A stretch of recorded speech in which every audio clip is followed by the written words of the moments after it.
안녕하세요. 염창환입니다. 이번 시간에는 비타민 D에 대한 얘기를 이번 시간하고 다음 시간에 나눠서 설명해 드리겠습니다. 비타민 중에서도 비타민 C가 비타민의 왕이라고 하면은 비타민 D는 호르몬 같은 존재입니다. 이거 역시 우리 몸에서 없어서는 우리가 정상적인 생활을 할 수 없는 가장 중요한 비타민 중에 하나이죠. 그러면은 이 비타민 D가 왜 어떤 식으로 그동안 세상에 나타난지부터 얘기 드리고 나중엔 임상적으로 어떻게 사용되고 있는지를 설명드리겠습니다. 역사적인 배경을 보게 되면은 첫 번째 소레누스라는 분이 있어요.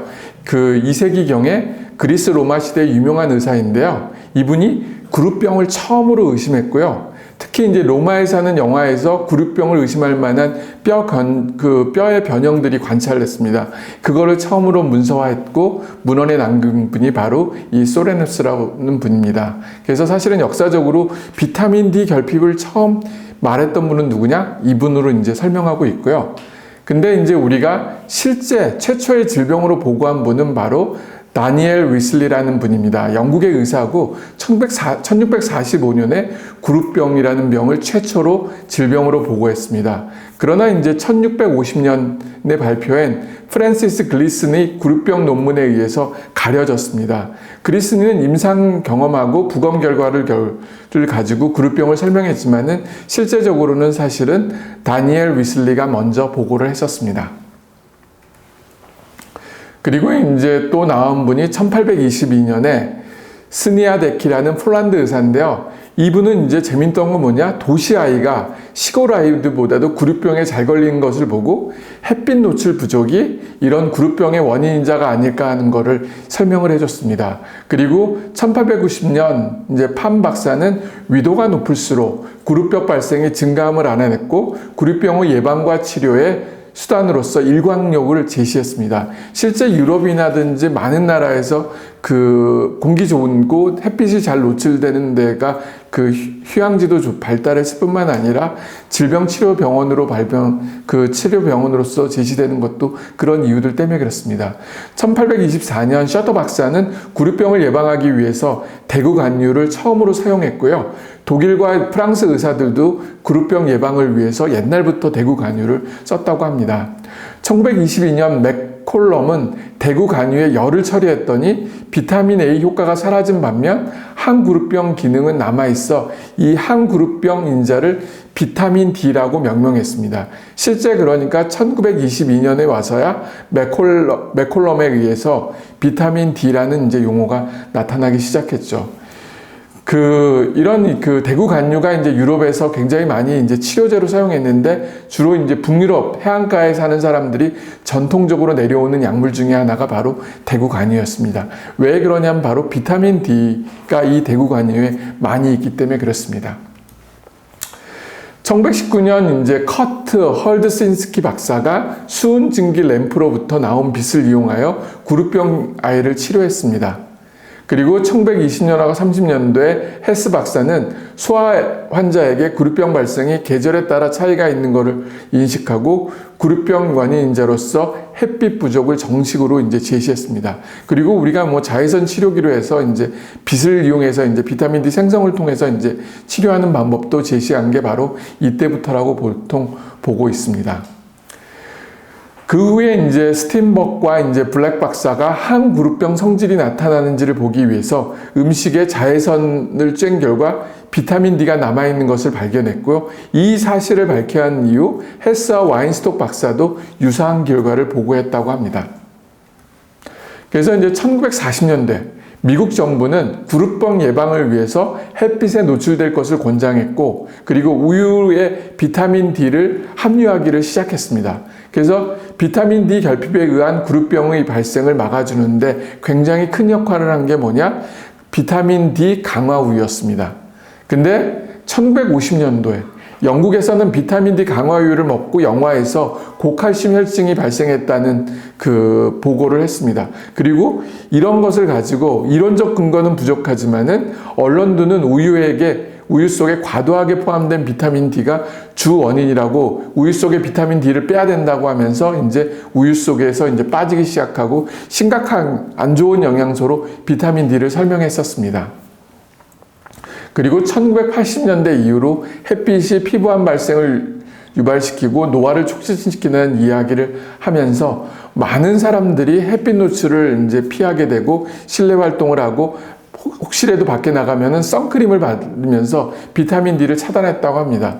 그 이후로 비타민 D 결핍에 의한 구루병과 골다공증, 골연화증 발생들이 점점 증가하기 시작했습니다. 그런데 이거를 한 번에 바꿔줬던 사건이 터집니다. 그건 바로 2008년도 미국 보스턴 의과대학에 있는 마이클 홀릭 교수가 NEJM이라는 국제 학회지에다가 비타민 D 결핍이라는 논문을 발표한 이유입니다. 그 전까지는 그 비타민 D가 중요한 영양소라는 걸 인식 못했는데 이분의 논문 한 표를 통해서 대부분의 환자들이 비타민 D 결핍이 있다. 그러니까 당연히 비타민 D를 먹어야 된다는 얘기를 했고 실제 비타민 D 결핍으로 인해서 다양한 질병이 생긴다는 것을 보고해 줬습니다. 그 후로 2008년도 이후로 많은 환자들이 비타민 D를 먹고 실제 저도 비타민 C와 더불어 많이 복용하고 있는 게 이제 비타민 D 영양제입니다. 마이클 홀릭 교수 이분이신데요. 사실은 저도 이제 그 2009년도에 이제 그 미국에서 이제 그 라이너스 폴링 연구소 학회 때 이제 처음 뵀던 분입니다. 이분은 비타민 D의 활성령을 분리한 최초의 과학자이고요. 지난 30년 동안 굉장히 오랜 시간 동안 비타민 D에 올인했던 분이십니다. 그리고 북위 35도 이상 지역에서는 겨울철 햇빛 노출만으로는 비타민 D를 생성하지 못하기 때문에 반드시 비타민 D를 먹어야 하고 제시했던 분이고 실제 저희 나라도 북위 35도 이후 지역이기 때문에 지금처럼 11월이 넘어가면 비타민 D를 꼭 먹어야 되는 이유 중에 하나입니다. 2007년도 타임즈가 선정한 10대 과학자 중에 한 명이었고요. 비타민 D의 결핍이 암을 포함한 다양한 질병이 유발시키는 기전을 밝힌 분이기도 합니다. 그리고 2009년 라이너스 폴링상을 수상해서 저는 그 자리에서 그분하고 인사를 하고 잠시 얘기를 나눴습니다. 그분이 수상 소감으로서 이제 1시간 동안 얘기를 하셨는데 그때 도입부에서 햇빛이 떠오르는 장엄한 광경과 함께 짜라투르스는 이렇게 말했다는 이제 음악이 울려 퍼졌습니다.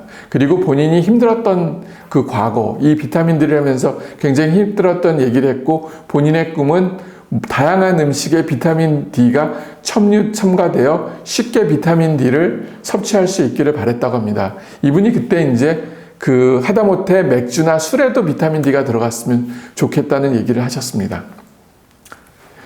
비타민 D의 생산 과정은 호르몬의 변화처럼 먼저 햇빛에 노출되면 피부에서 이제 생겨서 그게 이제 콜레카시페롤로 해서 이제 간에서 25, 그 다음에 신장으로 해서 125라고 활성령으로 변해서 우리 몸에 작용을 하게 됩니다. 그래서 비타민 D는 꼭 굳이 안 먹어도 되는 비타민 중에 하나로 이제 인식되었죠. 이게 이제 피부, 간, 신장을 통해서 이제 가고요. 이게 만약 부족하게 되면 소아 같은 경우 구루병, 성인 같은 경우는 골연화증, 골다공증이 생길 수가 있기 때문에 굉장히 이제 뼈 건강하고 직접적으로 연결되는 이제 영양제 중에 하나입니다. 비타민 D의 주요 작용은 이제 뭐 여러 가지가 있는데 가장 대표적인 바로 이 네 가지입니다. 첫 번째는 칼슘 대사입니다. 칼슘이 우리 몸에 들어오고 싶어도 비타민 D가 부족하게 되면은 칼슘이 우리 몸에 들어오질 못한다는 거. 두 번째는 그 암과의 싸움입니다. 암세포에는 비타민 D 수용체가 있어요. 비타민 D가 충분하면은 이 수용체가 작동을 해서 암을 억제하는 반면 비타민 D가 부족하게 되면은 이 수용체가 작동을 못하기 때문에 암이 제대로 이제 기능을 못한다는 거. 세 번째는 세포 그 분화에 이제 관여를 한다는 거고요. 그리고 네 번째는 면역력에도 이제 관여를 해서 인플루엔자나 감기와 싸울 때도 비타민 D가 이제 작용을 하고 지금처럼 코로나 때문에 걱정하는 시기에 가장 대표적인 영양제가 비타민 C와 더불어 비타민 D입니다. 그래서 혹시라도 비타민 D를 안 먹는 분들은 지금은 햇빛 노출만 가지고 비타민 D를 못 만들기 때문에 반드시 비타민 D를 먹어주는 게 좋습니다. 이게 이제 그 125 활성형 비타민 D입니다. 이게 세포질 내로 들어가서 비타민 D 수용체와 작동을 해서 결국은 mRNA 합성을 이제 증가시켜서 우리 몸의 이제 면역이라든지 다양한 작동을 할 수 있다는 거죠. 그 다음은 이제 칼슘이 그 흡수되는 과정인데 칼슘은 주로 이제 듀오데날 십이지장에서 주로 많이 들어오게 되는데, 얘가 들어오려고 하게 되면은 혈액 속에 있는 우리 몸의 비타민 D가 나가서 칼빈딘과 결합을 합니다. 그럼 이 칼빈딘이 결국 칼슘이 우리 몸에 들어올 수 있게 도와주는 작용을 하는 거죠. 만약 비타민 D가 없다 하면 이 칼빈딘이 제대로 작동을 못하기 때문에 칼슘이 들어오고 싶어도 제대로 못 들어오고, 만약 들어왔다 하더라도 이 칼슘이 뼈로 가는 게 아니라 혈액에 있는 혈관에 쌓여서 동맥경화증을 유발시킬 수 있는 가능성이 있다는 거죠. 그래서 칼슘만 먹는 거는 절대 도움이 되지 않고 반드시 비타민 D를 먹으면서 칼슘을 같이 먹어줘야지 칼슘의 효과가 더 좋아지는 겁니다. 이거는 2009년도에 이제 우리나라 내분비내과에서 발표한 자료인데, 전 세계 이제 다른 나라 국가하고 이제 비교했을 때 폐경기 여성에서 비타민 D 결핍률을 봤는데 한국이 1등을 차지했습니다. 88.2%로 가장 결핍이 많고, 브라질이나 스웨덴 이런 나라들은 이제 결핍률이 더 떨어진다고 되어 있어요. 왜 그러냐? 그런 나라들은 이제 따뜻하고 이제 기후들 때문에 이제 그런 작용을 할 수 있고요. 그러면은 그 결핍 원인들은 뭐냐? 결핍 원인들은 굉장히 많아요. 첫 번째는 피부 합성 감성. 말 그대로 북위 35도 이상 지역, 선크림을 자주 바른다든지, 피부가 꺼뭇하든지, 노화가 많이 됐다든지, 계절적으로 11월부터 3월 같은 지역 같은 경우는 잘 비타민 D 생성을 못합니다. 그리고 두 번째는 생체 이용률의 감소, 즉 뚱뚱한 경우.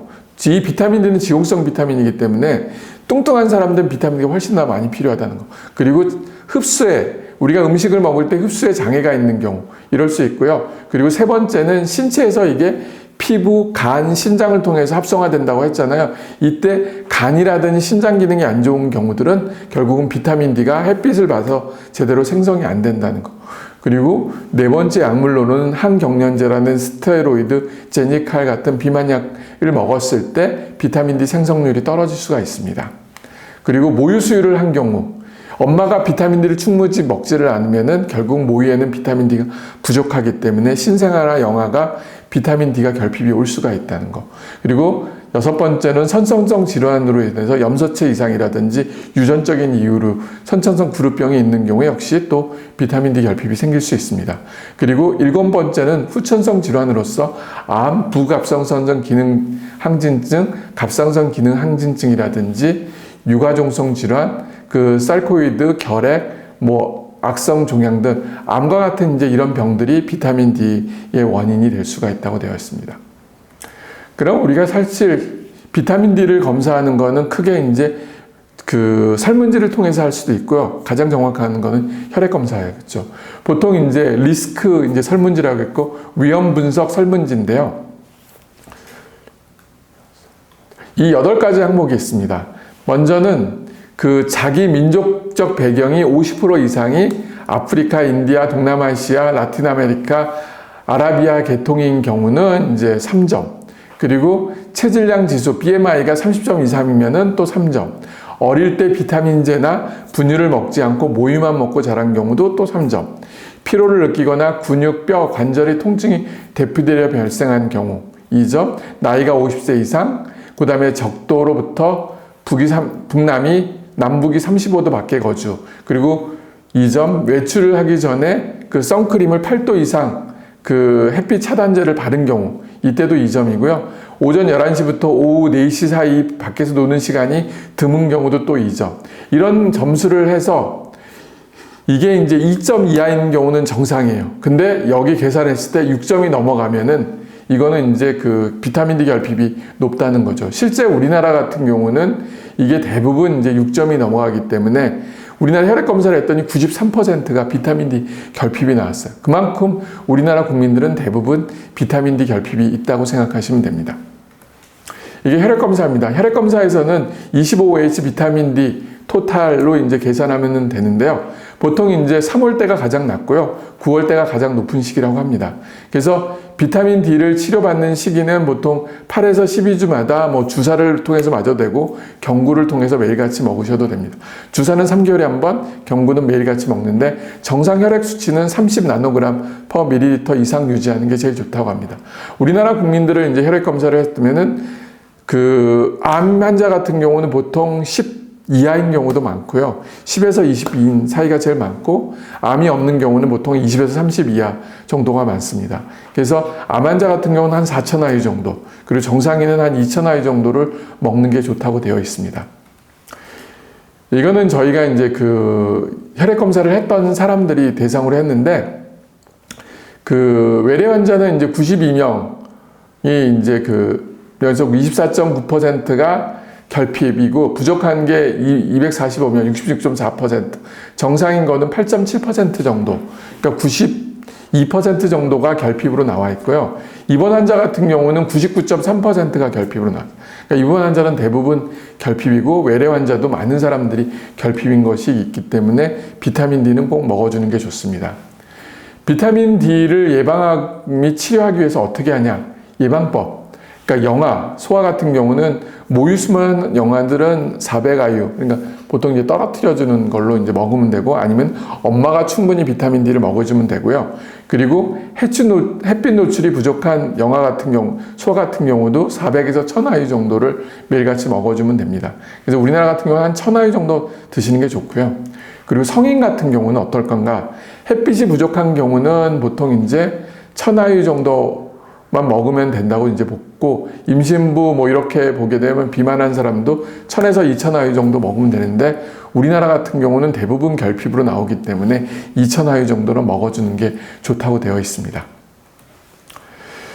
질환별 이제 그 치료 방법, 다른 영양제랑 다르게 비타민 D는 연구가 워낙 많이 돼 있어요. 그래서 질환별로 그 비타민 D를 어떤 사람들한테 어떤 용량으로 쓰는 게가 이제 나와 있는데, 말 그대로 정상인 경우는 30 나노그램 퍼 1리터 이상을 보통 정상이라고 하고요. 결핍인 사람들은 보통 이제 20 이하인 사람 결핍, 심각한 사람은 10 나노그램 이상 경우를 말합니다. 근데 내가 골다공증이 있다. 그럼 30. 그리고 암 환자 같은 경우는 50에서 70 사이를 유지하는 게 좋고요. 자주 감염이 생긴 경우도 역시 50에서 70 정도를 유지하는 게 좋습니다. 근데 비타민 D는 지용성이에요. 그래서 많이 먹는다고 결코 좋은 게 아닙니다. 만약 100 나노그램 퍼 밀리리터 이상을 하게 되면 결국은 비타민 D는 독성으로 우리 몸에 작용해서 석회화든지 문제를 유발시킬 수 있다고 합니다. 비타민 D의 독성은 이제 가장 대표적인 게 뭐냐? 바로 고칼슘 혈증이에요. 비타민 D가 많음으로 인해서 칼슘이 우리 몸속에 많이 섭취가 되는데, 이렇게 되면 뭐가 문제냐면 칼슘은 석회화를 유발시켜요. 각 장기. 그러니까 뭐 혈액뿐만 아니라 콩파, 심장, 간 등의 석회화를 유발시켜서 경화를 유발시킬 수 있기 때문에 절대 100 나노그램 퍼 1리터 이상 높지 않게 유지하는 게 좋습니다. 그래서 개인적으로는 2000IU를 제일 추천하고요. 많이 먹으면 5000IU. 근데 만 IU짜리 이상 먹는 분들이 있는데, 이런 경우는 가급적이면 피하는 게 좋고, 혹시라도 만 IU를 먹고 싶다 그러면 매일 먹는 것보다는 이틀에 한 번, 3일에 한 번 먹는 거를 더 추천하고 있습니다. 그리고 혈중 검사를 했을 때 높았다 그럼 바로 끊는 게 좋고요. 그리고 만 IU 나는 만 IU 잘 안 올라가기 때문에 반드시 만 IU짜리 먹어야 된다, 그런 분들은 한 3개월에 한 번 정도는 혈액 검사를 통해서 그 수치를 꼭 확인해 주는 게 좋습니다. 이 그 고칼슘 혈증, 그 비타민 D 독성으로 인해서 고칼슘 혈증이 생기게 되면은 내 몸은 어떻게 되냐면 바로 의욕이 상실이 돼요. 오신구토가 오고, 갈증, 과다배뇨, 심한 가려움증, 근육 약화, 관절염 등이 오고요. 결국에는 진압력 장애, 혼수 사망에 이를 수가 있답니다. 그리고 검사상으로는 소변의 칼슘 수치가 이제 오르고, 그 후에 혈중 칼슘 농도도 이제 증가하는 그런 양상을 보입니다.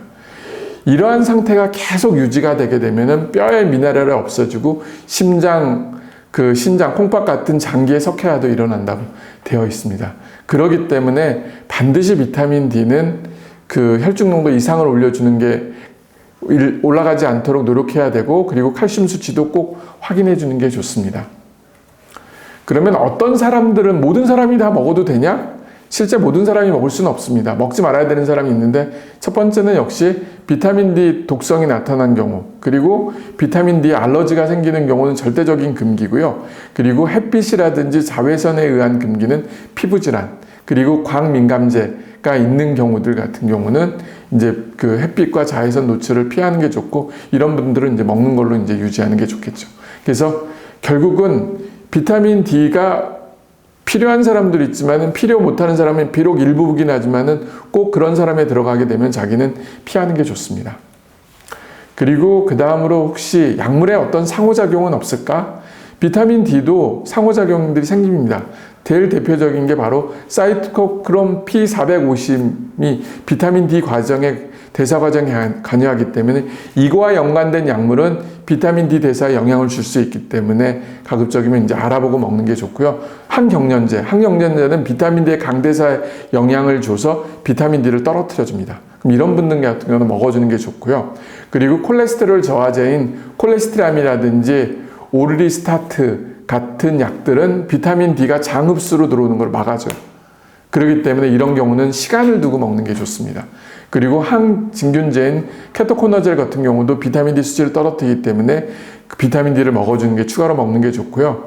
그리고 그 비타민 D의 독성 수치에 의한 고칼슘 혈증이 나타난 경우는 디곡시드라는 고혈압 치료에 사용되는 칼슘 탕로 차단제인 베라피밀을 복용 환자에도 부정맥을 유발시킬 수 있기 때문에 피하는 게 좋습니다. 그리고 그 이뇨제라든지 스타틴 같은 경우 이거는 비타민 D 수치를 오히려 올라갈 수 있기 때문에 혈액 검사를 통해서 수치를 보면서 복용하는 게 좋고 특히 이제 스타틴 계열이 그 항암 작용을 나타낼 수 있다고 하는데 그건 바로 이 비타민 D를 상승하기 때문에 그렇습니다. 예, 지금까지 이제 비타민 D의 기본적인 이제 서론 같은 얘기를 했다, 총론 같은 얘기를 했다면은 다음 시간에는 임상, 어떤 질환에 어떤 효과가 있는지에 대한 거를 설명해 드리겠습니다. 지금까지 시청해 주셔서 감사합니다.